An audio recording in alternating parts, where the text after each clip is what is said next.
बिस्मिल्लाहिर्रहमानिर्रहीम। Welcome back. Okay बेटा, आज हम जो चैप्टर 14 के रिमेनिंग शॉर्ट क्वेश्चंस हैं उन पे बात करते हैं। लास्ट लेक्चर में हमने 7 शॉर्ट क्वेश्चंस कंप्लीट किए थे। आज हम नेक्स्ट स्टार्ट करने जा रहे हैं। ओके, तो शॉर्ट क्वेश्चन नंबर 8 पे आइए। क्या शॉर्ट क्वेश्चन नंबर 8 है? Why does the picture of a TV screen becomes distorted when a magnet is brought near the screen? आपको बेटा याद होगा जो मैंने आपको आर्टिकल CRO करवाया था, कैथोड रे ऑसिलोस्कोप, उसमें मैंने आपको बताया कि जो पहले वक्त के टेलीविजन हुआ करते थे वो एज ए CRO ही हुआ करते थे, मतलब उसी तरह की ट्यूब होती थी। CRO जो है ट्यूब भी बोला जाता था उसको। अब तो LED मतलब LCD आ रही, लेकिन जो पहली तरह की थी वो ट्यूब के मानंद थे। तो उसमें क्या होता था कि एक बीम ऑफ इलेक्ट्रॉन जो है ना, वो एक जो पिक्चर है वो ड्रॉ करती थी। बीम ऑफ इलेक्ट्रॉन जो आपने CRO में स्टडी किया था। तो ये अगर हम उसकी देखें, ये जो मान लिया कि ये वो उसकी ट्यूब थी, मतलब लॉन्ग सी, तो इसमें क्या था कि बीम ऑफ इलेक्ट्रॉन, जैसे मैंने कहा था कि आपको ये है, ये बीम ऑफ इलेक्ट्रॉन थी यहाँ से। तो ये क्या करती है, एक पिक्चर जो है बेटा वो यहाँ पे ये एक पिक्चर फॉर्म करती थी यहाँ पे। ओके, अब उसने क्वेश्चन में ये कहा हुआ है कि अगर हम क्या करें, एक मैग्नेट को नजदीक लेके आए तो इस पे क्या इफेक्ट आता है। फोर्स हमें पता है Q into V cross B। Okay, जैसे ही आप एक जो चार्ज है मैग्नेटिक, अगर बेटा मैग्नेट है उसकी फील्ड भी तो होगी ना। जब एक चार्ज मैग्नेटिक फील्ड में आएगा तो उस पर डेविएशन तो आएगा। इसका मतलब ये हुआ, देखो ये आपके पास एक मैग्नेट है, मान लिया ये एक मैग्नेट है, नॉट एंड सब, यहाँ से भी फील्ड ऑफ लाइन ये देखो बेटा निकलेंगी। अब इसकी फील्ड इनसे क्या होगी, इंटरैक्ट होगी। जब ये इंटरैक्ट होगी तो क्या हो जाएगा, ये डिस्टॉर्ट हो जाएगी। क्लियर? ये क्या हो जाएगी, डिस्टॉर्ट हो जाएगी। तो ये इसका आंसर है कि जैसे ही इलेक्ट्रॉन बीम को मैग्नेटिक फील्ड के मतलब इस मैग्नेट उसके नजदीक लेके आएंगे, बीम डिफ्लेक्ट हो जाएगी, hence the picture is distorted. 14.9 is it possible to orient a current loop, कि करंट लूप को आप इस तरह से जो है वो ओरिएंट कर रहे हो in a uniform magnetic field, uniform magnetic field में, such that the loop will not tend to rotate, कि लूप जो है वो रोटेट होने की कोशिश नहीं करे, मतलब वो रोटेट ना हो। ओके, क्या ऐसा पॉसिबल है? यस। तो आपने सबसे पहले आंसर क्या लिखना है, यस इट इज पॉसिबल। देखो टॉर्क की बात की जा रही है, आपको याद है ये हमने स्टडी भी किया हुआ article, torque in a uniform magnetic field. Current carrying coil जब मैग्नेटिक फील्ड में रखा जाता है उस पर टॉर्क अप्लाई होता है। तो टॉर्क के लिए जो फार्मूला हमने स्टडी किया हुआ था, याद आपको क्या फार्मूला देखा था हमने, जो था NIAB into cos of alpha. ये एंगल अपना ये फार्मूला भी हमने ड्राइव किया था इसमें। अब इसमें वो कह रहे हैं कि ऐसा पॉसिबल है कि उस लूप को रखा जाए मैग्नेटिक फील्ड में, उस पर टॉर्क एक्ट नहीं हो। Yes it is possible. अगर ये जो आपके पास इनमें एंगल है B और A, अगर ये क्या हो कि जो लूप है और B, अगर ये क्या होगा, अगर ये परपेंडिकुलर होंगे तो उसमें क्या होगा, इसको देखो NIAB into cos 90, cause 90 foot का एंगल क्या हो जाएगा, 0। इसका मतलब है टॉर्क क्या हो जाएगा, 0 हो जाएगा। अब देखो टॉर्क 0 होने से मुराद ये है कि हमारे पास हमने इस तरह से इसको ले लेना है कि ये आपके पास आपके पास कोई भी लूप है, हम ये कह रहे थे आपके पास कहीं मैग्नेटिक फील्ड है। ओके, अब हम आपको ये बता रहे बेटा कि ये जो इसका प्लेन है उसकी अगर हम बात करें और ये मैग्नेटिक फील्ड की हम बात करें, तो देखो जब हम इसको हम यूं अगर बेटा हम ऐसे प्लेस करते हैं, अब देखो ये आपके पास क्या है, ये देखो ये इस तरफ है बेटा, ये हम बल्कि ऐसे कर लेते हैं, ये देखो इसके अंदर कुछ लिखा हुआ है, ये देखो हम ये कर लेते हैं कि ये जो प्लेन है ये इसका क्या है बेटा, प्लेन। ये जो लिखा हुआ है लाइन है ये प्लेन की डायरेक्शन है, और ये क्या है, ये मैग्नेटिक फील्ड की डायरेक्शन है। क्लियर? अगर बेटा हमने टॉर्क में स्टडी किया हुआ है, अगर ये पैरेलल होंगी तो टॉर्क क्या होगा, मैक्सिमम। क्योंकि क्या है, कॉज अल्फा। याद रखना, फिर रिपीट कर रहा हूं, ये लूप है, ये जो बेटा इस पे लाइंस लिखी हुई हैं ये क्या है, प्लेन की डायरेक्शन को शो कर रही है। किसको, प्लेन की डायरेक्शन को। अब इसका मतलब है अगर हम इधर ऐसे रखते हैं तो plane of coil and magnetic field of line क्या है, पैरेलल, एंगल 0 होगा। जब एंगल 0 होगा तो उसमें टॉर्क प्रोड्यूस होगा। अगर हम इसको ऐसा प्लेस कर देंगे तो देखो जो प्लेन है वो इस डायरेक्शन में, देखो ये आ गया, ये प्लेन है इसका, और ये आपके पास क्या है, मैग्नेटिक फील्ड ऑफ लाइन। अब ये क्या होगी, परपेंडिकुलर। जब ऐसा होगा तो कोई टॉर्क प्रोड्यूस नहीं होगा। तो ये बेटा इसका आंसर था कि अगर हम इसमें एंगल 90 ले लेंगे तो इसमें कोई टॉर्क प्रोड्यूस नहीं होगा। ओके, नेक्स्ट शॉर्ट क्वेश्चन में चलते हैं हम। तो आपने इसमें लिखना क्या था 9 वाले शॉर्ट क्वेश्चन में, यस इट इज पॉसिबल, ये पॉसिबल होगा if the plane of loop is held perpendicular to the magnetic field. Plane of loop held perpendicular, जैसे मैंने अभी आपको बताया। ओके, नेक्स्ट है 14.10, how can a current loop be use to determine the presence of magnetic field. कि आप current loop को use कर सकते हो मैग्नेटिक फील्ड का प्रेजेंस के लिए, क्या वो है कि नहीं गिवन रीजन में, क्या ऐसा पॉसिबल है, क्या आप ऐसा कर सकते हैं। तो यस, मतलब हम इसको उसने पूछा हाउ कैन, मतलब हम कैसे कर सकते हैं, हम इसको बिल्कुल फाइंड आउट कर सकते हैं। देखो हम क्या करेंगे, हम ये आपके पास मान लिया कि लूप है, ये मैग्नेटिक फील्ड है, क्लियर। हम क्या करेंगे, इस लूप को किसी चीज से टाई करके, मतलब बांध के किसी भी चीज से हम इसको ऐसे लटका दिया यहाँ पर, ये मैग्नेटिक फील्ड है। हम देखेंगे कि अगर हम इसकी डायरेक्शन है वो चेंज करके देखेंगे, जैसे यहां पर करके देखा, क्या इसने रोटेट होने की कोशिश की, नहीं की। ओके, हमने इसकी डायरेक्शन को यूं करके देखा, इसने रोटेट होने की अगर कोशिश नहीं की तो इसका मतलब है कि इस रीजन में मैग्नेटिक फील्ड नहीं है। देखो मान लिया कि जब ये ऐसे था तब तो इस पर टॉर्क प्रोड्यूस होना ही नहीं था, लेकिन जब ये ऐसे आपने इसको डिफरेंट डायरेक्शन में, जैसे डिफरेंट ओरिएंटेशन में करके देखना आपने, जब आपने ऐसे करके देखा अगर तब भी ये रोटेट नहीं करती है, इसमें टॉर्क प्रोड्यूस होने की कोशिश नहीं हुई है, तो इसका मतलब क्या है कि इस रीजन में मैग्नेटिक फील्ड नहीं है। तो अगर तो बेटा इसका आंसर आपने क्या करना है कि torque acting on a current carrying loop in a uniform magnetic field, उसका ये फार्मूला है। नीचे आप क्या लिख दोगे, if a current loop is deflected in a given region, अगर बेटा किसी गिवन रीजन में वो डिफ्लेक्ट होती है, it shows the presence of magnetic field, clear. Okay, उसके बाद अदर देन बेटा 90 एंगल के अलावा, 90 एंगल के अलावा किसी और एंगल पे अगर ये डिफ्लेक्ट होने की कोशिश करती है तो इसका मतलब है वहां पर मैग्नेटिक फील्ड मौजूद है, अगर नहीं है तो मैग्नेटिक फील्ड नहीं है। ओके, नेक्स्ट है 14.11 short question, how can you use a magnetic field to separate isotopes of a chemical element। अब केमिकल एलिमेंट के आइसोटॉप्स कैसे सेपरेट कर सकते हो, ये बेटा आपने केमिस्ट्री में पढ़ा हुआ है, फर्स्ट चैप्टर जो आपका है, फर्स्ट अपना 3rd या 4th आर्टिकल है मास स्पेक्ट्रोमीटर।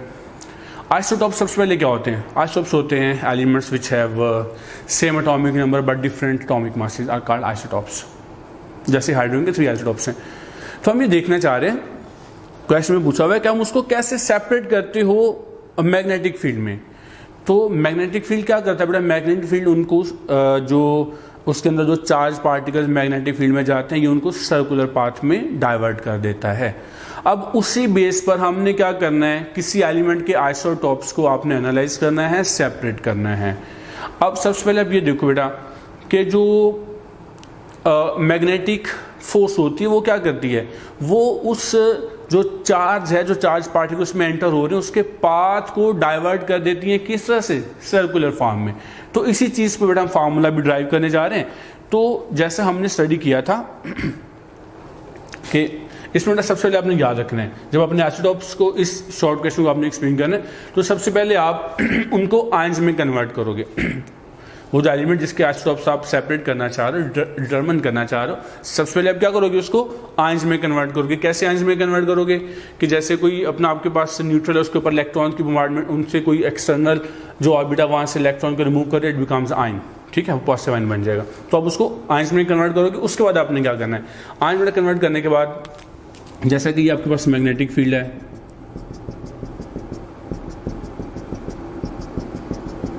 ओके, ये आपके पास पॉजिटिव चार्ज है, ये आपने मैग्नेटिक फील्ड में परपेंडिकुलर बेटा यहाँ पर इंजेक्ट करोगे मैग्नेटिक फील्ड में। तो क्या होगा, जैसे मैग्नेटिक फील्ड में जाएगा, मैग्नेटिक फील्ड इसको क्या करेगा, इसको सर्कुलर पाथ में डाइवर्ट कर दिया। अब देखो सर्कुलर पाथ में अगर ये डाइवर्ट कर रहा है तो ऐसी कौन सी फोर्स होती है जो सर्कुलर पाथ में कन्वर्ट कर देती है मोशन को, सेंट्रीपिटल फोर्स। इसका मतलब है कि यहां पर जाकर अगर ऐसे सर्कुलर पाथ में रोटेट होगा तो हमारे पास क्या आ जाएगा कि मैग्नेटिक फोर्स जो है वो क्या जनरेट कर देती है, सेंट्रीपिटल फोर्स। मैग्नेटिक फोर्स का मैग्नीट्यूड क्या है, Q into V cross B, V into B, और सेंट्रीपिटल फोर्स का क्या है, mv² ओवर r, क्योंकि मैग्नेटिक फोर्स का इफेक्ट क्या दे रहा है, सेंट्रीपिटल फोर्स, इसलिए आपने सेंट्रीपिटल फोर्स को मैग्नेटिक फोर्स में यहाँ पे इक्वलाइज किया। तो यहाँ पर देखो ये v² से जाएगा तो आपके पास ये इक्वेशन रहेगी। इसमें आपने जो r है ये आप इस तरफ ले आइए, ये आपका ऑब्जेक्टिव है, तो बाकी इक्वेशन क्या बनेगी आपके पास, mv over q into B. तो बेटा ये जो इक्वेशन है ना, ये आपको सेटिस्फाई करेगी, ये आपको बताएगी कि आप उसको कैसे सेपरेट करने जा रहे हो। तो उसमें देखो ये जो v है ये क्या चेंज होने वाला है, मैग्नीट्यूड कभी भी चेंज नहीं होगा, क्योंकि ये तो डिफ्लेक्टिंग फोर्स है, v चेंज नहीं होगा। क्या ये चेंज होने वाला है, कभी भी नहीं। क्या b चेंज होगा, g नहीं।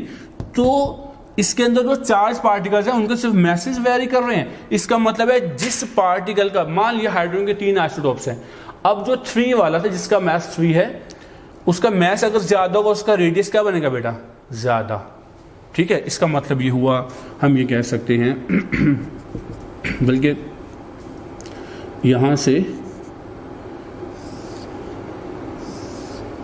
ये जो बेटा, इसका मतलब है जो मैसिव होगा, हैवियर, उसका रेडियस क्या बनेगा, ज्यादा, और जो लाइटर होगा उसका रेडियस कम, क्योंकि रेडियस मास के क्या है, प्रोपोर्शनेट है, डायरेक्टली प्रोपोर्शनेट है। तो जितना उसका मास ज्यादा होगा उसका रेडियस भी उतना ही क्या बनेगा, ज्यादा रेडियस आ जाएगा। तो इस तरह से हमने क्या कर लिया, हम इनके अबंडेंस जो है वो फाइंड कर लेंगे। मतलब इसको यहां से पकड़ते जाएंगे, इसको यहां से, जो डिटेक्टर लगा होता है आपने स्टडी किया हुआ है, तो वो हमें डिटेक्ट करके बताएगा जितनी इनके अबंडेंस आएगी उतना करंट जो इंड्यूस होगा, ये प्रोड्यूस होगा। तो उससे हम पता चला सकते हैं इसकी पीक क्या है, इंटेंसिटी क्या है। क्लियर। तो आपने इनको सेपरेट कर लिया मैग्नेटिक फील्ड की मदद से। ये आपने जो 4 टू मास रेशियो में भी आपको बताया हुआ था मैंने। ओके इसका मतलब ये हुआ कि R, हम ये बेटा यहाँ पे लिख सकते हैं कि R जो है वो प्रोपोर्शनेट होगा M के। Clear. Okay, in this way isotopes of an element can be separated. Okay, 14.12 की तरफ हम चलते हैं। What should be the orientation of a current carrying coil. Current carrying coil का ओरिएंटेशन क्या होगा इन अ मैग्नेटिक फील्ड में, so that torque acting on it should B maximum और मिनिमम। ये बड़ा बहुत बार एग्जाम में क्वेश्चन आ चुका है ये वाला, और आपको बहुत बार मैं बता भी चुका हूँ। इसी अपना टॉक जब आपने स्टडी किया था, इससे पहले सेकंड में बता चुका हूँ आपको मैं। क्या आपने बताना है किस ओरिएंटेशन में करंट कैरिंग कॉइल को मैग्नेटिक फील्ड में रखा जाए कि टॉर्क मैक्सिमम आए और मिनिमम जाए। तो बेटा टॉर्क की इक्वेशन क्या है, ये इक्वेशन है टॉर्क की। तो आपने क्या करना है, जब आपने मैक्सिमम टॉर्क पे जाना है, किस पे जाना है, मैक्सिमम टॉर्क पे, तो क्या होगा, मान लिया कि आपके पास लूप है, इसको हम लूप एज्यूम कर देते हैं। ठीक है, अब देखो बेटा ये स्टेटमेंट हमें क्या बता रहा है, कॉज अल्फा। इसका मतलब है अगर एंगल 0 होगा तो टॉर्क क्या होगा, मैक्सिमम होगा। किसके साथ 0 होगा, जो आपके पास प्लेन ऑफ कॉइल है उसके साथ। क्लियर। तो मान लिया कि ये प्लेन है, देखो ये जैसे लाइनें लिखी हुई हैं, ये प्लेन है। क्लियर। ये मैग्नेटिक फील्ड है, मैग्नेटिक फील्ड, और ये प्लेन क्या है, पैरेलल, एंगल 0 है। जब एंगल 0 होगा तो यहां पर हम क्या लिखेंगे, cos 0। जब cos 0 लेंगे तो क्या आ जाएगा, NIAB। टॉर्क क्या है, मैक्सिमम। क्लियर। अगर हम इसी को ऐसे प्लेस कर देंगे तो ये क्या है, प्लेन आपके पास ये है, field of line like this perpendicular है। जब एंगल 90 पुट करेंगे तो क्या आ जाएगा, 0। क्लियर। तो ये था मैक्सिमम और मिनिमम के लिए। इसी तरह 14.13 वो भी इसी तरह से है, a loop of wire suspended between 2 poles of a magnet. इसको 2 पोल्स ऑफ मैग्नेट, इसको ओपन कर दें डोर को। ओके, तो क्या कह रहा है इसमें, loop of wire is suspended between 2 poles of a magnet with its plane parallel to the pole faces। देखो बेटा मान लिया कि ये आपके पास पोल है, ये बेटा नॉर्थ एंड साउथ है, ये उसके फेस है। ठीक है, नॉर्थ एंड साउथ। उसने कहा है कि आपके पास जो लूप ऑफ वायर है उसको आपने क्या करना है, उसको पोल फेसेस की पैरेलल रखना है। देखो बेटा ये नॉर्थ पोल साउथ पोल है और आपने इसके पैरेलल रखना है। पैरेलल से मतलब क्या बेटा, ये लो ये मैंने पैरेलल रख दिया उसके। देखो ये फेस है ना बेटा, उसके सामने ये भी तो पैरेलल फेस बन गया ना, क्लियर। अच्छा जब ये पैरेलल फेस रखा है, आप जरा मुझे बताइए, इस पे आप डीसी करंट यहां पर यूज करो कॉइल में, मतलब डायरेक्ट करंट यूज करें, अल्टरनेटिंग करंट यूज करें, तो उसने पूछा कि बताओ इस पे टॉर्क पूछा हुआ है, yes what will happen alternating current use, तो आपने बताना है तो what happen to the direction of current. जी बेटा, if put in the coil, okay. क्या ये कॉइल रोटेट होगा, इसमें किस डायरेक्शन में फोर्स लगेगा, ठीक है बेटा। ये फिर देखो ये मैग्नेट है बेटा, पैरेलल है, इनके अंदर ये आपने इनके फेस के पैरेलल आपने कॉइल बेटा लूप रख दी। अब इसमें चाहे बेटा डीसी है या एसी है, इस पे कोई फोर्स एक्ट नहीं होगा। क्यों नहीं होगा, फील्ड ऑफ लाइन ये है, मैग्नेटिक फील्ड ऑफ लाइन क्या है बेटा, ये मैग्नेटिक फील्ड ऑफ लाइन है। तो प्लेन इसका ये है, प्लेन और मैग्नेटिक फील्ड ऑफ लाइन क्या बना रहे हैं, परपेंडिकुलर हैं। जब परपेंडिकुलर होंगे तो नो टॉर्क प्रोड्यूस, इसमें कोई टॉर्क प्रोड्यूस नहीं होगा, क्लियर, ओके। उसके बाद हम चलते हैं, लास्ट 2 शॉर्ट क्वेश्चन है, बहुत इजी है बेटा, ये मैंने लास्ट बहुत टाइम बताया। इसमें आपने लिखना क्या था, इसमें लिखना both cases, alternating current and in DC current the plane of loop will not rotate. Plane of a loop क्या होगी, रोटेट नहीं होगी। रीजन मैंने आपको ये लिख दिया दोनों में, क्योंकि दोनों केस में जो हम क्या देख रहे हैं, एंगल 90 है तो इट बिकम 0, ओके। मतलब ये हम कह सकते हैं कि plane of a loop and magnetic field are perpendicular, plane of loop and magnetic field are perpendicular, that's why 0। 14.14 है, why the resistance of an ammeter should be very low. Resistance हम क्यों इतनी लो रखते हैं एमीटर में, तो बेटा आपको बताया तो उसका भी आंसर हमने बड़े अच्छे से किया हुआ है कि जो एमीटर होता है एक्चुअली वो होता किसके लिए, वो करंट के मेजरमेंट के लिए होता है। तो कह रहे उसमें जो हम रेजिस्टेंस मतलब शंट रेजिस्टेंस यूज करते हैं बहुत लो यूज करते हैं, ऐसा क्यों है, हम क्यों लो यूज करते हैं, तो उसके लिए बेटा ये है कि क्योंकि जो एमीटर है इसको सर्किट में कहां लगाया जाता है, रिकॉल कीजिए जरा लेक्चर को, एमीटर की कंस्ट्रक्शन क्या थी और सर्किट में कैसे अटैच करते हैं। कंस्ट्रक्शन में बोला था कि जो गैल्वेनोमीटर है, गैल्वेनोमीटर के पैरेलल आपने शंट रेजिस्टेंस लगाना है कंस्ट्रक्शन में। सर्किट में आपने क्या करना है, एमीटर को सीरीज में लगा देना है। क्या करना है, सीरीज में। ये बेटा देखो यहां से ये आपके पास एमीटर आ गया और यहां से जो भी आ गया आप मेजरमेंट करना चाह रहे हो, क्लियर। जैसे मैं बोलता ये बेटा यहां पर वो भी लोड है जो भी है जिसको आप फाइंड करना चाह रहे हो, ओके। तो ये आपने एमीटर क्या लगा दिया, सीरीज में। इससे क्या हुआ कि बेटा इसकी रेजिस्टेंस लो होनी चाहिए, क्योंकि अगर इसकी रेजिस्टेंस बेटा लो नहीं है तो ये तो करंट को यहां से जाने ही नहीं देगा। यहां तक हमने देखना कि इसमें कितना आ रहा है, बल्कि ये तो डिस्टर्ब करेगा। ये तो हमने मेजर करने के लिए रखा है कि कितना करंट फ्लो हो रहा है। अगर इसी की रेजिस्टेंस ज्यादा होगी तो ये तो करंट को डिस्टॉर्ट करेगा, तो उसको फ्लो ही नहीं होने देगा। हम इसको मेजर क्या करेंगे, इसलिए इसकी रेजिस्टेंस क्या रखी जाती है, स्लो, ताकि करंट फ्लो होता रहे। करंट को एक अल्टरनेट वे, जैसे अगर हम इसको हम देखें कि आपके पास अगर गैल्वेनोमीटर था तो हमने उसके यहां पर पैरेलल एक शंट रेजिस्टेंस था और यहां से ये करंट एंटर हो रहा था, याद है, ये आए, ताकि करंट यहां से जा सके, यहां पर रेजिस्टेंस कम थी। तो ये बड़ा इसका रीजन था। और उसके बाद अब इसमें लिखेंगे क्या, इसमें आपने लिखना है, इसमें आपने लिखना क्या है, लिखना आपने ये ammeter is connected in a series with the circuit to measure the current, that's why it should be very low resistance because the resistance of ammeter is high. resistance is high, then it will become a load and will change, मतलब decrease the current, और current को decrease कर देगा, इसलिए हम इसको लो रखते हैं। ओके, उसके बाद लास्ट शॉर्ट क्वेश्चन है, why the voltmeter should have very large resistance. जो वोल्टमीटर उसकी रेजिस्टेंस बहुत हाई क्यों रखी जाती है, उसकी भी कंस्ट्रक्शन सर्किट, कंस्ट्रक्शन देखिए, सर्किट में देखिए। अब देखो ये जो आपके पास है वोल्टमीटर, एमीटर को कहां पर लगाया जाता है, इसके साथ सीरीज में। लेकिन वोल्ट मीटर को क्या किया जाता है, ये आपके पास लोड है, मतलब ये जहां से करंट, जिसके इस पॉइंट, ये बड़ा 2 पॉइंट है, यहां पर आपने पोटेंशियल मेजर करना है। तो इसके पैरेलल लगाया जाता है वोल्ट मीटर को। क्लियर? इन दो पॉइंट जहां पर आपने पोटेंशियल मेजर करना है, इनके क्या होता है, इनके पैरेलल लगाया जाता है किसको, वोल्ट मीटर को। अब इसमें रेजिस्टेंस हाई इसलिए रखी जाती है कि हमने इन दो पॉइंट्स के दरमियान पोटेंशियल मेजर करना है। अगर यहां पर रेजिस्टेंस हाई नहीं होगी तो यहां से करंट जाकर इस तरफ चला जाएगा, जब करंट इस तरफ जाएगा तो पोटेंशियल ड्रॉप हो जाएगा। हमने तो इन दो पॉइंट्स के दरमियान पोटेंशियल मेजर करना था, तो यहां पर रेजिस्टेंस हाई रखी जाती है ताकि करंट इधर को नहीं जाए बल्कि इधर ही जाए और इन दो पॉइंट्स के दरमियान पोटेंशियल हमें मैक्सिमम मिल सके।